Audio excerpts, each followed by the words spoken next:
Oh, there's a chat about the Norse gods here. Oh, that's really cool. Oh, Wiccan Buddhists. That is just, yes. Oh, a chat about sigil creation. Oh, I've got to join that. I've got to join that as soon as I've filmed this. I need to see what people are saying about sigil creation. Hey there, my little magical muffins. This is a Rambling Witch episode, finally. I'm finally getting around to doing one after all this time. I actually love rambling about witchy stuff, but I also have an aversion to doing it at the same time, so it's quite strange. I always find it's a little bit of a weird dance I do with myself where I'm like, yes, no, no, yes, no, and then eventually I get enough stuff in my head that I feel like I want to talk about this and I want to kind of get it out to you guys. And I really appreciate the response to the Rambling Witch series. It's been really cool. I love how into it so many of my audience members are. It's really awesome. I'd like to do more. I can't promise I'm going to do them more frequently because I know, you know, I've got a tendency, I've got a habit of saying I'm going to do things more frequently and then I don't, or that I'm going to kind of rejuvenate something big time and then it doesn't really come together. So I can be really rebellious. I don't like rules, and when I make my own rules I struggle to actually stick to them. I kind of like rules and I like lists and I like categorizing and all that kind of thing. I have some Virgo in my chart, but I also at the same time have this stubborn little kind of rebel without a cause that's like, as soon as I decide I'm going to do something and I make it into a rule, then I have to break that rule. It's just how I am. And I think if you interviewed any of my old teachers, they would say that they are not surprised by this and that they remember it well. I was constantly on uniform report for wanting to wear my Nirvana top over my fucking school shirt, or wanting to wear, you know, sunglasses, like mirrored aviators around in the school halls, or basically just dressing up like Nancy from The Craft. I was constantly on uniform report. I just could not get the hang of rules and regulations, and I just felt like they were very much there to be broken. So I'm just going to let it flow naturally. But yeah, I really love talking about witchy stuff with you guys and getting into the conversations and just getting to understand a little bit more about your journeys. There's so many of you that don't make videos and that don't have channels, so obviously I don't have the pleasure of actually watching you talking and listening to you talk. It doesn't mean that I don't get a lot out of, you know, appreciating your paths as well and where you are in your journeys, whether you're witches or not. I know there's a lot of people that watch Rambling Witch that are not witches and just have an interest really in the construct of my spiritual journey, the challenges I'm going through with it, the things I'm thinking about, and how it could relate to, you know, a non-witchy journey. And there is quite a lot of overlap. I think there are quite a lot of threads that sort of cross over out there in that big wide spiritual desert where we're all kind of playing Fire Diablo and having crazy parties. This is a really special episode of Rambling Witch for me because I get to talk about the Amino, Pagans and Witches community. Amino create apps which are based around the concept of community. So you download the app onto your phone and basically you get the chance to interact with people from the community that you're a part of, to discuss things with people that share the same passion as you. And Emily from Amino got in touch with me and asked me if I would be willing to check out the Amino app and potentially talk about it with my community here on YouTube if I felt it was something worthwhile, if I felt it was something that I enjoyed. Now, I want to give full disclosure here that I have been given a fee to talk about Amino, but at the same time I would never talk about anything that I wasn't interested in. I wouldn't talk about anything that didn't immediately appeal to me. I've actually been offered money to talk about quite a few things on my channel so far, and this is the first time that I've actually accepted the fee and decided to go ahead and talk about something with the community. And I'm now at 20,000 subs, so that's quite a long time to wait before taking up any kind of offer of this nature. But the Amino app, the Pagans and Witches Amino app, is the first thing that I've thought, yeah, you know, this is actually awesome. I can see myself using this long term. I really enjoyed it. So I downloaded it. I made a profile on it. The first thing I want to say is that when you first download the app Pagans and Witches and you go into it, you hit the front page first of all, and it is really enticing and exciting. It's visually really friendly. It's really easy to use. I haven't spent a massive amount of time on Tumblr, but I would say that maybe there is a bit of a Tumblr / Pinterest vibe where you kind of are enticed by the images that people are uploading with their blog posts that they're doing. Basically, the community is really active and people are blogging all the time. They're putting their thoughts down and they're choosing a picture, uploading a picture to go with their blog post, and it's actually really fascinating. And I loved writing that post. It took me no time at all. I just used the voice recording functionality on my iPhone and then I kind of just edited it, took a little picture of my oils, and away we go. My blog on Amino is now live, and I know that I'm going to be blogging more. I really enjoy it. It gives me a chance to hang out with witches that don't have YouTube channels, maybe aren't that interested in the YouTube pagan and witchcraft community, have never commented on my stuff before, so I otherwise wouldn't have had a chance to get to meet them. The Pagans and Witches community Amino app is somewhere that I want to be. It's an app that I want to open, and that's very rare for me, but I actually love it. Like I said, it's really accessible and it's really easy to use. And three of the things that I really love about Amino Pagans and Witches is, firstly, the quiz section is really awesome. If you've got a little bit of time, if you're on public transport, maybe you can't sleep, maybe you're in the bath and you just want something to do, go to the quizzes section on Amino Pagans and Witches. It's great. It's really, really fun. And then also you've got the polls, which is really cool, where you can look at other people's opinions on stuff, what other people think, and kind of get a consensus from everyone else in the community. And you've also got this really cool thing called public chats, which is where somebody starts a chat about a specific thing, and then you can join the chat and you can get involved and you can scroll back on the chat and see what other people have been saying. At the moment there's a chat called New Witches, there's one called Alchemy, there's one called Mental and Emotional Healing Tips and Tricks, Paranormal Encounters. So, you know, you can just start a chat. There's one chat here that's for French witches and another one for witches of the United Kingdom. So it's just really cool. You can just instantly get a conversation or get into a conversation, and it's just really visually pleasing. And if you've got a nice phone that you're comfy with, that is accessible, that you like to use, I mean, I use the iPhone 6S Plus, so it's really big. It's like a tablet, you know, and I actually really enjoy it. Since I got this phone, I've enjoyed being on my phone much more. If you enjoy being on your phone and you enjoy doing your social media or your email from your phone, then you might really enjoy Pagans and Witches. So I definitely recommend giving it a little download and playing around with it and coming and hanging out with me. Come and follow me, I'll come and follow you, and we can see what we can get going over there, because I think it's just a really lovely community. At least at the moment it seems to be very much drama free, with a lot of really interesting conversations going on. So I actually want to thank Emily from Amino for directing me to this. It's really fun and it's a really nice thing to have on my phone. I wanted to give you guys an update on my personalised Wheel of the Year. I mentioned in my last Rambling Witch episode, which I will link for you below, that I was really interested in creating my own Wheel of the Year, breaking away from the ape-spoked Wheel of the Year that we all know and are so used to, and actually just implementing my own thing, potentially keeping some of the original festivals but parting with some of them as well, and putting lots of my own individual things in that are more important to me and are more key to what I do with my practice. And I'm just going to be completely honest, it's been tough.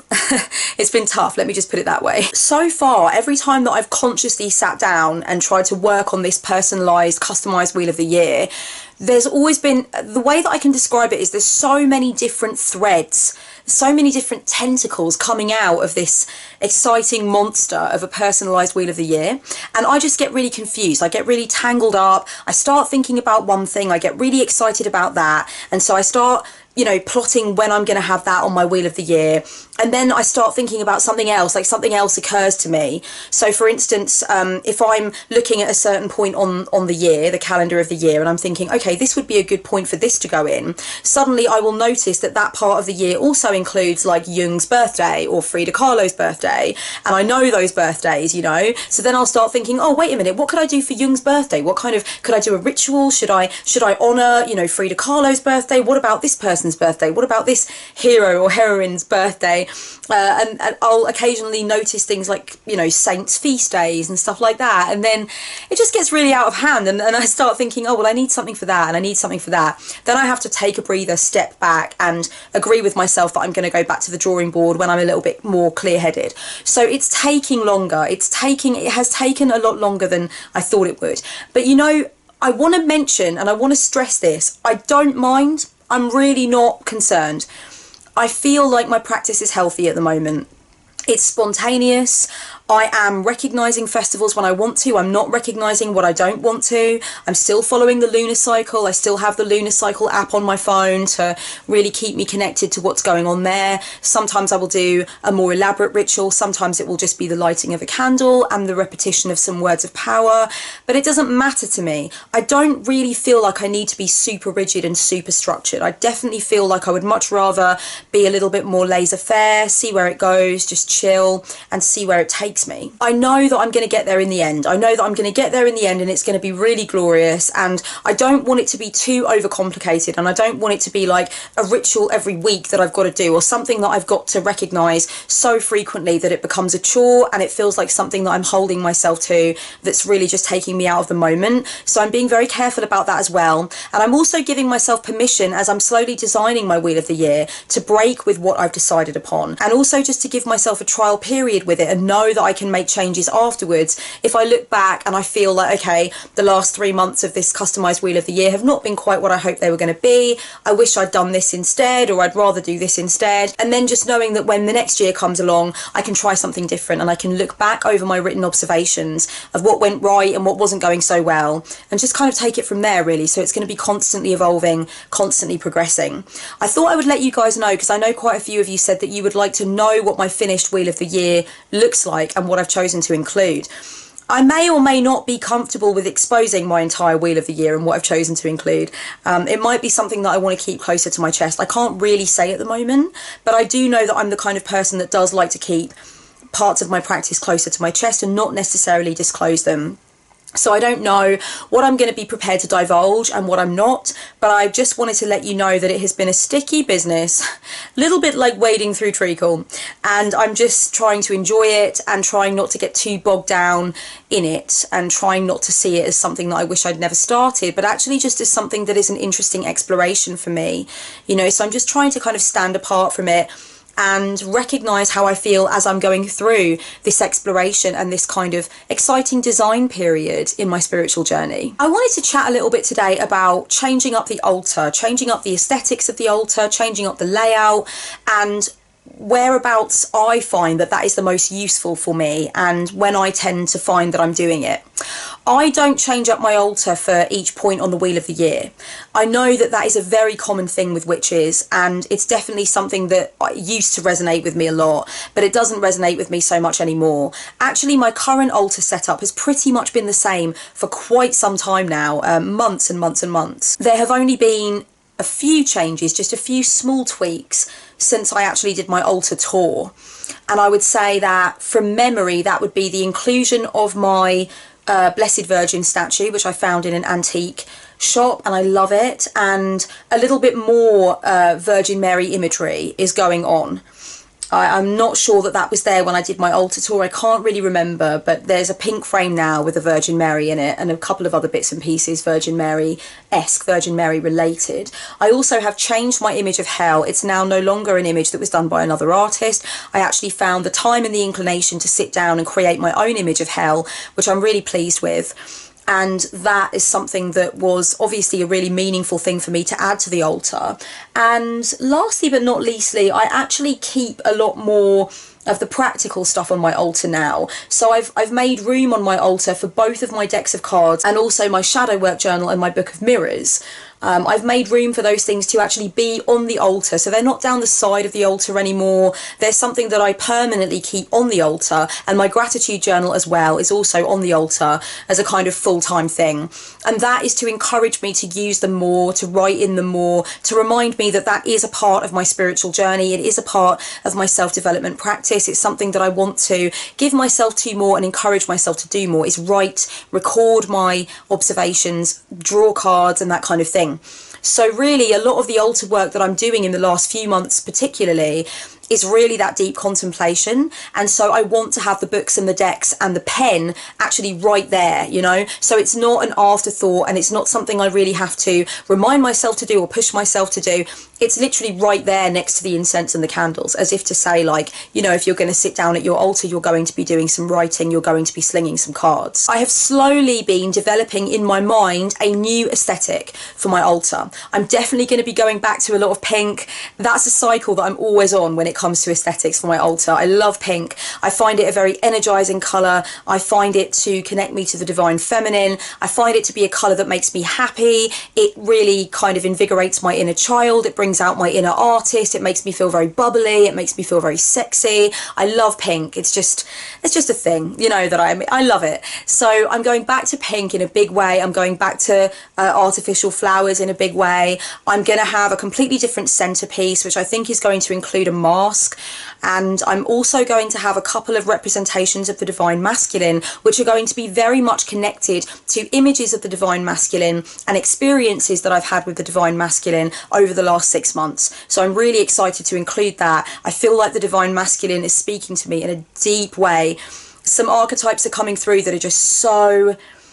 I can't even, the downloads, the incredible cosmic experiences I'm having, it's just incredible, and I feel like it's now time to have some kind of ode to that on my altar as well. So I'm slowly developing something in my mind, and there are going to be disco balls involved for very specific reasons, which are very close to my heart, which I won't go into, but I love me a disco ball. I mean, who doesn't, really? Like, they are just fabulous items. They're fabulous, you know, things to have anywhere. I am definitely considering filming myself changing up my altar space and actually kind of putting that into a video scrapbook and maybe speeding it up a little bit so that you guys can actually see the process of me dismantling an altar, doing the cleansing, you know, doing the smoke clearing, and then actually arranging everything how I want it to be with the new aesthetic. I love watching things like that. I actually love watching things like spring cleaning videos, decluttering videos, that kind of thing, organising videos where the footage has been sped up and you get that incredible satisfaction of just watching somebody really working, really just getting down to it, and then you get to watch everything coming together in fast forward, so you get to really see how everything is being organised. I love that. It really appeals to my Virgo moon. Oh, I just love watching that kind of footage. So I figured, you know what, why not bring that to the dismantling and the recreation of my altar and actually give you guys a sense of what it's like for me to have that creative outlet. And I do see it as a creative outlet. I mean, really what happens when I know that I need to change my altar aesthetic and I know that the setup needs to change is that the image comes together in my mind, and it doesn't come together in a really artfully self-conscious way where I think to myself, what would represent and define what's going on for me at the moment? What really speaks to who I am right now? It's not really like that. It's much more organic than that. It's actually something that I don't really have that much control over. I just start to look at my altar and see something different. I see something else that needs to be happening. I see it in my mind's eye, basically, and then I start to realise that I can't help but actually create it, that's what's going to happen. I'm actually going to dismantle the altar setup and recreate it. I've come to a point in my witchy life where the altar changes in accordance with what's going on with me, with my internal changes. So the altar is something that I use to represent what's going on within me, and that makes the process of changing the aesthetics of the altar ritualistic by default, because I'm actually in the process of changing the altar, confirming for myself what I'm going through, acknowledging it and accepting it and celebrating it. So that's what's going on with me. I don't change the altar in accordance with what is external. So I no longer change the altar in accordance with the fact that, you know, it's going to be Imbolc or it's going to be Ostara or whatever. I don't change the altar in accordance with those things. I change the altar in accordance with what's going on in my internal landscape. If the weather is changing inside of me, if the seasons are changing inside of me, if there's been an evolution, if there's been something that's happened to me that's changed my perspective, that's when the altar needs to change by extension. So that's how it works for me. I would love to know in the comments how it works for you guys. What, if anything, dictates the changing of your altar setup if you do indeed have an altar? What is it that changes it? Is it external stuff more? Is it internal stuff more? Do you only change your altar on the 8 points of the Wheel of the Year? Do you only change your altar on some of those 8 points? Do you change your altar when you fucking feel like it? Does your altar essentially always remain the same? Or is it like you have a main altar and that stays the same, and then you've got these other altars where you can be more experimental? You know, I suppose dependent upon space and circumstance, there are lots of people that have secondary altars and even third and fourth altars, and they can kind of be a little bit more experimental there and then keep the main working altar looking essentially the same. I have room in my living room for a secondary altar, and I was playing around with that concept for a while, and I was kind of swapping and changing things out and trying to think about what I wanted to do, and then I decided I didn't want a secondary altar anymore. But I suppose what's happened is I do want a secondary altar, but I'm obviously not 100% clear on what I want it to be about yet. I'm not clear on what I want it to be used for. At first, I felt that I just wanted it to be a place for my morning meditations, because a lot of the time my man badger would sleep in a lot later than me, and I would feel like I couldn't do my morning meditations and my morning work at the time that I wanted to, because man badger would still be sleeping and my altar is in my bedroom.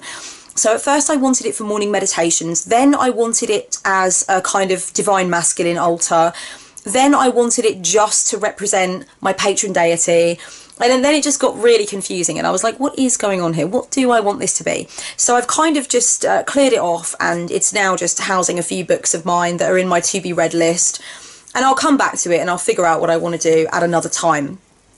But there is not a lot of room in my flat. My flat is a cute little attic flat situation and I love it to pieces, but it's not the kind of place where you can have, you know, second and third and fourth altars. And I can definitely be honest when I say that if it was that kind of flat, I would have more altars for sure. I don't think I'd be massively over the top, but I would definitely have probably 3 altars, and they would be representative of different things. And I think at this point now, if I had the room, I probably would have a separate altar for my matron deity and only have just a small depiction of her on my main working altar. I did say in the beginning that I was very opposed to that, and that I wanted to have part of my main working altar be dedicated to hell and dedicated to that archetype and to the work I'm always doing with that archetype. But now I'm starting to kind of change on that, I'm starting to shift on that. And I'm thinking to myself, when I move and when I've got more space and when I've got more available to me, I probably will indeed have a space that is more exclusively set up to represent my connection to my matron. And or the divine feminine in its entirety in a more general sense, but certainly with depictions of my matron and a strong link to my matron, and then really downsize the amount that she is featured on my main working altar. One thing that's definitely changed in 2017 that was very different in 2016 is that this year I chose not to purchase a diary, a paper diary, to record what I've done at my altar. And the reason I didn't do that is because it was just getting too fiddly. Sometimes I would spend time at my altar and afterwards I wouldn't remember to record what I'd done. I wouldn't get the diary out and actually record, you know, did I do a ritual, what did I do, and all the rest of it. And that started to become really frustrating for me, because then I would remember a day or two later, or a week down the line even, that there were things that I had not recorded, and that would be really frustrating, because I'd be like, oh, for fuck's sake, what did I actually do? Did I scry, or I can't remember what I did. You know, and then it would frustrate me because I would want to keep a perfect record. Of course, if you're going to keep a record of something over the space of a year, you want it to be the kind of record that is accurate, so you can look back over what you did over the course of the year and you can see, you know, how many times you did rituals and at what time you did rituals and when you were at your most active. Like, for me, that is the point of keeping such a record, is to look back and actually look at the ebb and flow and the peaks and troughs of my practice as a witch. So the fact that I was forgetting to fill it in and it was becoming all a little bit muddled in my mind was definitely frustrating, and as a result of that I decided to do away with it this year and instead just encourage myself to write more every time I do something at the altar. So instead of having a diary where I take it out and I write inside the date what I've done, it's just a case of picking up my book of mirrors, picking up my book of shadows, making a note of what I've done, so that I can later look back and see that, yes, I did some kind of work at the altar and I wrote a few sentences about it, or I even journaled at length about it. So it's more about disciplining myself with the writing practice rather than actually having a diary where I separately record what I've done, because I just felt like that wasn't working. There were some holes in that. I was forgetting to do it.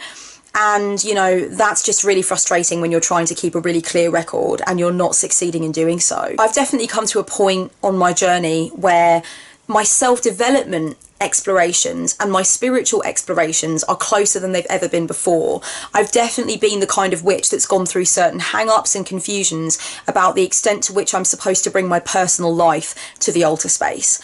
And over time, that has really dissipated. And it's been over quite a long time now that it's dissipated. I remember making a video quite a while ago now about doing shadow work at the altar, like working through your shit at the altar. And that really helped a lot of people to understand that it is okay to do your personal development work and your healing work at the altar.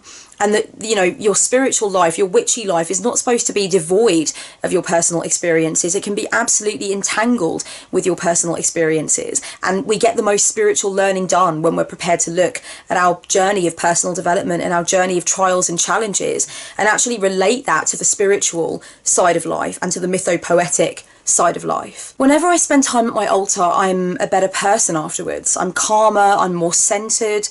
I feel like I'm more in touch with my principles and with my perspective on things. I feel like I'm far less likely to make decisions that I'm later going to look back on and go, why did I say that? Why did I do that? That was destructive. That was not helpful. And I spent a lot of my younger years having those moments of looking back in the rearview mirror and going, what the fuck? Why was I behaving that way? Why did I do that? And that's a lot of why I started a meditation practice, was because I recognised that I was telling myself I had no control. And in that sense, I was refusing accountability for these things I was doing and saying and for the behaviours that I was consistently engaging in. And so, you know, that was why I started my meditation practice. But I feel like nowadays, everything I do at my altar is really just about connecting with myself, coming home to myself, understanding that I have choice, that I can choose, that I'm not devoid of accountability and I'm not devoid of my free will. And at no point should I be dropping that ball unless I allow myself to. So it's really about responsibility, and it's about spiritual maturity and spiritual sophistication. It's about recognizing that I have a choice of how I respond, even when somebody else who is interfacing with me has the belief within themselves that they don't have a choice of how to respond. They are on a set track. They have to be destructive, or they have to be cruel. They have to try and destroy me. I don't have to be the same in return. I do not have to operate at their level. I can make sure I'm operating at my level, at a level that feels right for me and feels moral for me. One thing I've loved doing at my altar in the last few months is scrying with my crystal ball. I've loved practicing with it. I've loved doing readings for clients with it. My cosmic crystal shizzle readings that I offer over on my shop are incredibly potent experiences for me each time. The privilege of ball gazing for somebody else and then conveying my thoughts and ideas and giving that to them is really exciting. And it's an honour.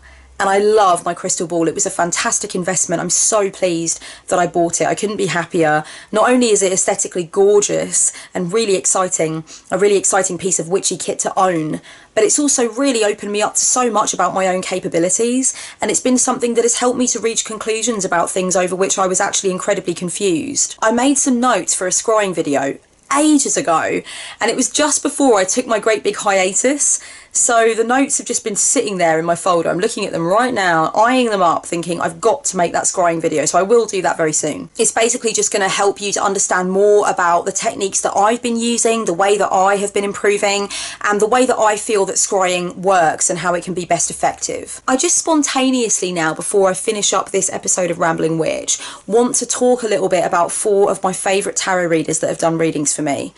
These 4 people have done just incredible readings for me that have been so illuminating and have really given me so much to chew on.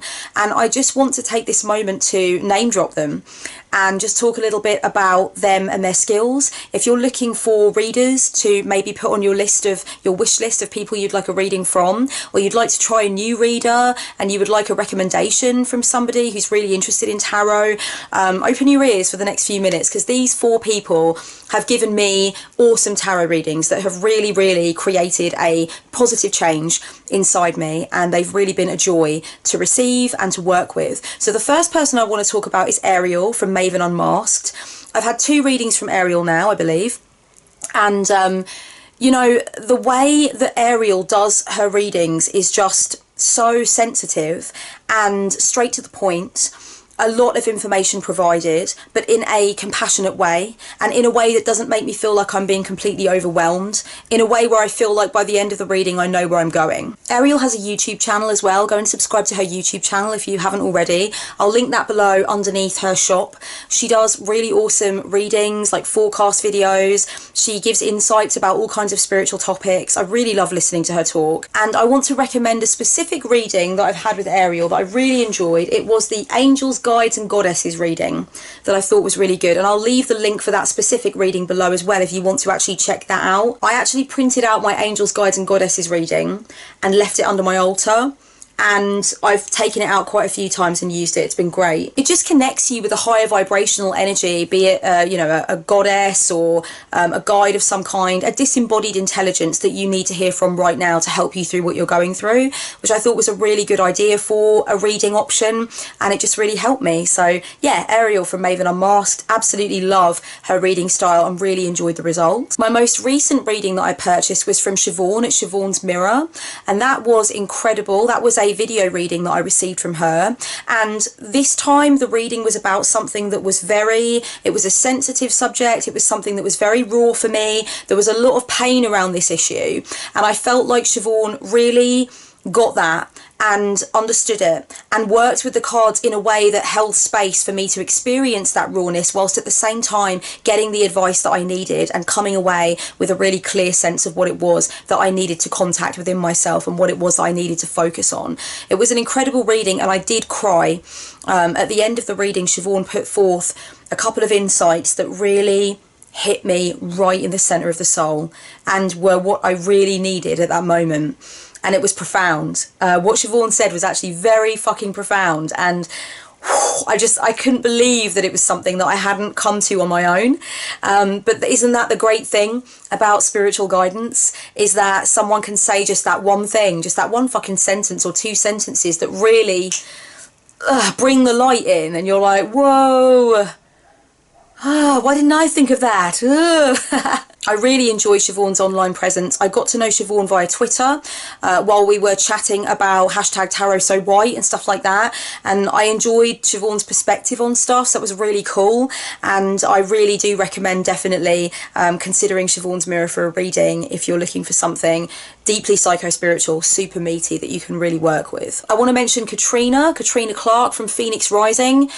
Oh my god, this woman's readings are so deep. I've had a few email readings from her, and I just absolutely love her style of reading. She really gets to the heart of the matter and digs incredibly deep, and her use of words is exceptional. At the moment, I think she's only offering video readings. I'm going to leave the link for the website down below, and what you actually need to do if you want to book a reading with Katrina is scroll to the bottom of the homepage, and you will notice there that there is a dialogue box to put your details in and make the payment. At the moment, the link that takes you to the full range of reading options is down, so I don't know whether or not that means that there are no other reading options at this moment in time, but I'll get in touch with Katrina and let her know that I have alerted you guys to her readings and recommended her readings, and if there's any issue with the full range not showing and she wants to make sure it is showing, then I'm sure she'll get that fixed up. The last reader that I want to recommend is Carrie Mallon. Carrie Mallon is my girl. She's a friend of mine. We've been talking business for well over a year now, and I love having her as a presence in my life, and I love having her as a force for positivity in my life. She's been a real touchstone for me during some difficult times. She's a great woman, and she's a psycho-spiritual running buddy for me. I've had a couple of readings with Carrie now. Carrie does an audio recording option with her readings, which is really cool. The last reading that I got from her, I had the audio recorded option. It was really well recorded. The audio was great, and it was brilliant because I got to sit in front of my altar with my headphones plugged into my phone and actually listen to it while my altar was all lit up like a Christmas tree, and really kind of get into it and close my eyes and make it into a meditative process. I would definitely recommend checking out the Badass Manifesto reading in particular from Carrie. It is a great idea for a reading option, and it's very invigorating, very enlivening. It really gave me a lot. I still use my Badass Manifesto reading now, and I'm definitely going to go for another one before this year's out because it's just a really energizing tool to have. She's also got some other really awesome options like activating your strange jewels and pondering pentacles. So like me, she's somebody that likes to kind of go off the beaten track with what she is offering, which I really love. So I recommend Carrie too. Okay, that's all for this episode of Rambling Witch. I've really enjoyed this. This has been great, and I hope to see some of you over on Amino, Pagans and Witches, where we can chat and hang out, and I'll be doing some more blogging over there. Much love, much magic, and as much freaky occult shit as you can fit into the average day. Blessed be.